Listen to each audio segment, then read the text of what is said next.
नमस्कार मैत्रिणींनो, रेणुकाज नागपुरी तडक्यामध्ये आपले स्वागत आहे। कशा आहात तुम्ही? मजेत ना? मी सुद्धा मजेत आहे।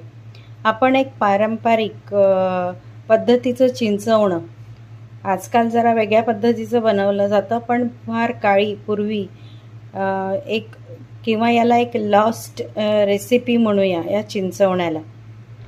तर पारंपरिक पद्धतीचं चिंचवणं बनवूया। त्यासाठी आपण हे चिंच घेतली, भिजत घातलेली आहे।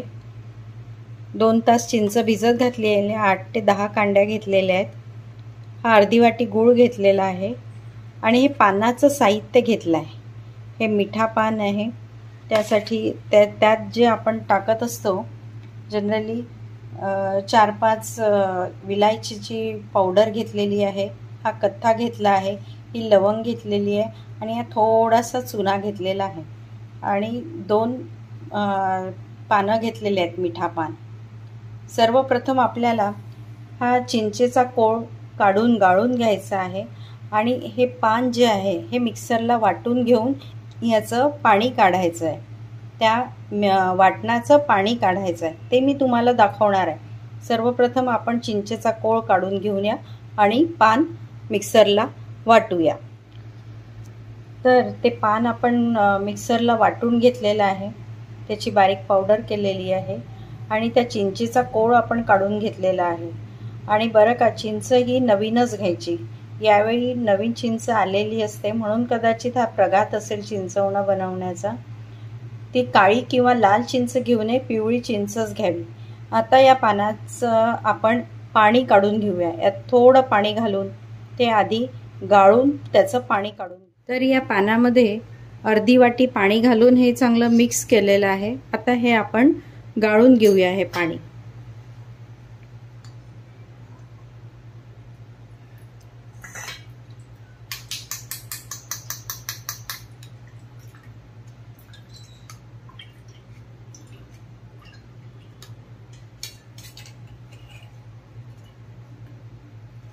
हे पाणी, पानाचं पाणी तयार आहे। आता आपण याला फोडणीची तयारी करूया। तर आपली तडक्याची तयारी झालेली आहे।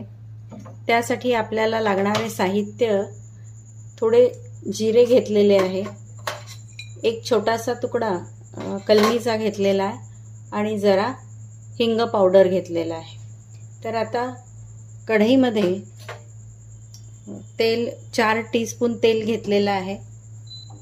ते गरम व्हायला ठेवलेलं होतं मी, गरम झालेलं आहे। त्यात मी जरा आता हिंगाची पूड घालते आहे, त्यात थोडे जिरे घातले, हा कलमीचा तुकडा घातला। हे तडतडल्यानंतर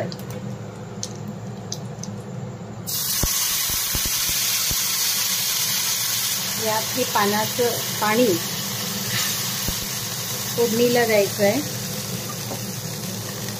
त्यानंतर आपला हा चिंचेचा कोळ तो पण घालायचा आहे आणि हा जो अर्धा वाटी गूळ घेतलेला आहे हा पण यात सोबतच घालायचा आहे।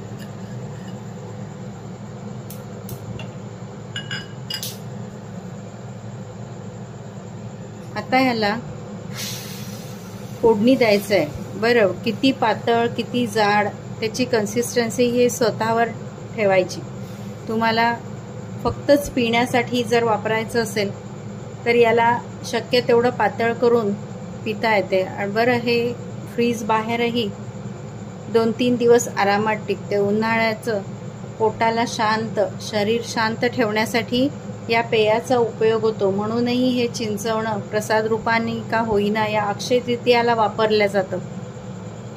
अक्षय तृतीयामध्ये प्रसाद म्हणून याचा मान आहे पानावर, पण त्याच्यापेक्षाही जास्त उद्देश हा असेल की उन्हाळ्यामध्ये उन्हापासून बचाव आणि शरीर थंड ठेवण्यासाठी हे चिंचवणं पिण्यात यावं, त्या निमित्ताने हा प्रघात असेल।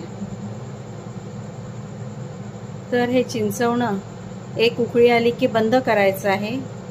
आपण ते किती पातळ करणार आहे त्या हिशोबाने त्याला चव येण्यासाठी थोडे मीठ घालायचे आहे। पण ते तुम्ही किती पातळ करणार आहे, तुमचं सारण किती राहणार आहे त्याच्यावर ते अवलंबून राहील. तर या सारणाला छान उकळी फुटलेली आहे. आता हे सारण आपलं रेडी आहे.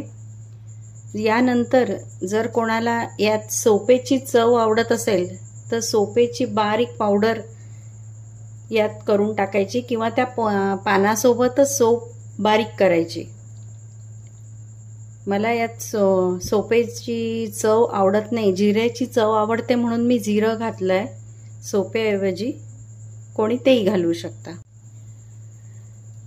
तर मैत्रिणींनो, आपल्या चिंचवण्याला उकळ आलेली आहे आणि आपले चिंचवणे हे तयार झाले आहे, किंवा याला उष्णतेचं पेय म्हणूया. असं उत्कृष्ट पेय उष्णतेचं तुम्ही बनवून बघा, तुम्हाला ते अतिशय आवडणार आहे. आणि त्यानंतर तुम्ही माझ्या या व्हिडिओला सबस्क्राईब करायचं आहे, लाईक करायचं आहे आणि आपल्या इतर मैत्रिणींसाठी ते शेअर पण करायचं आहे. हा पदार्थ नामशेष होता कामा नये. हा सर्वांनी करून बघावा. आता मोक्का पण आहे, अक्षय तृतीया आहे, त्यासाठी प्रसाद म्हणूनही तयार होईल. तर हा व्हिडिओ बघितल्याबद्दल धन्यवाद मैत्रिणींनो. परत भेटूया आपण पुढच्या मंगळवारी.